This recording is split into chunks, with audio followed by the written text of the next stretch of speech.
Bonjour à tous! Aujourd'hui nous allons parler de la peur de l'engagement dans le couple. Mais avant que je vous explique tout ça, n'oubliez pas de me suivre sur la page Instagram Love Conseil. Alors déjà, qu'est-ce que la peur de l'engagement? En fait, lorsqu'on est en couple, en général, il y a toujours une ou deux personnes. Bon, ça peut être les deux, mais c'est plutôt rare que ça arrive en même temps. En général, il y a un des deux qui a envie de faire des projets communs, d'aller plus loin. Et une des deux personnes a peur de ces projets de vie au long terme, a du mal à les envisager.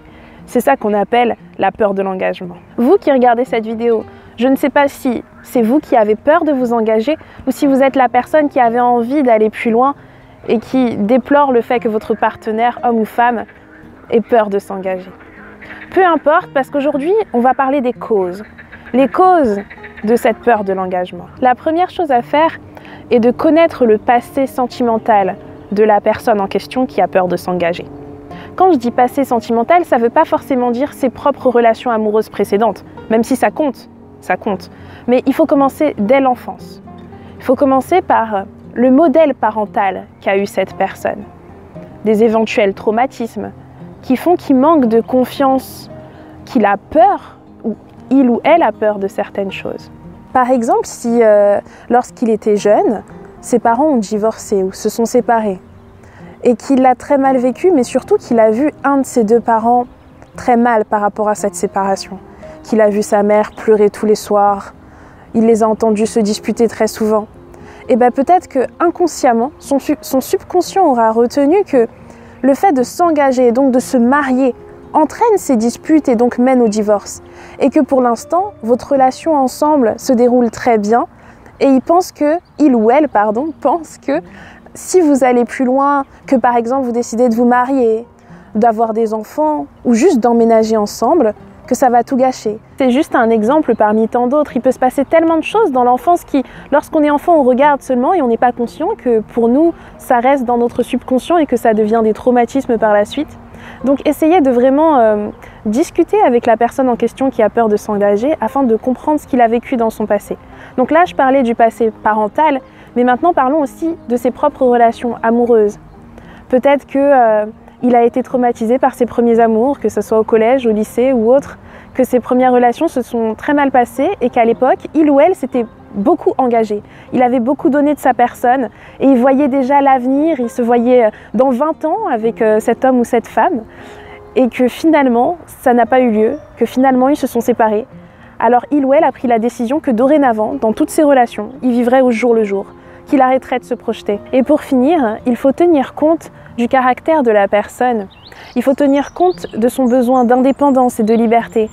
Il y a beaucoup d'idées préconçues sur l'engagement, le mariage, le fait de vivre ensemble. Il y a des gens qui pensent que le fait de vivre avec la personne avec qui on sort depuis plusieurs mois ou années, et bien d'un coup, on devient prisonnier, qu'on est attaché à il ou elle, qu'on va être obligé d'être tout le temps ensemble, qu'on ne pourra plus sortir avec nos amis comme on voulait, qu'on ne pourra plus faire la fête autant que possible, qu'on aura des comptes à rendre, qu'on devra prévenir à quelle heure on rentre, à quelle heure on sort, avec qui on est. Bon, il y en a qui le font déjà avant de vivre ensemble, mais souvent il y a cette appréhension, se dire que « ah non, vivre ensemble, se marier, avoir des enfants, ça veut dire que je dépends de lui, je dépends d'elle, je suis plus libre ». Voici à mes yeux les principales causes qui induisent une peur de l'engagement. Bien entendu, comme d'habitude, la liste n'est pas exhaustive. Je vous ferai sûrement des prochaines vidéos qui parlent de ça également. Mais je peux vous donner une astuce en conclusion, du coup. Comment vous y prendre avec ces personnes-là qui ont peur de s'engager?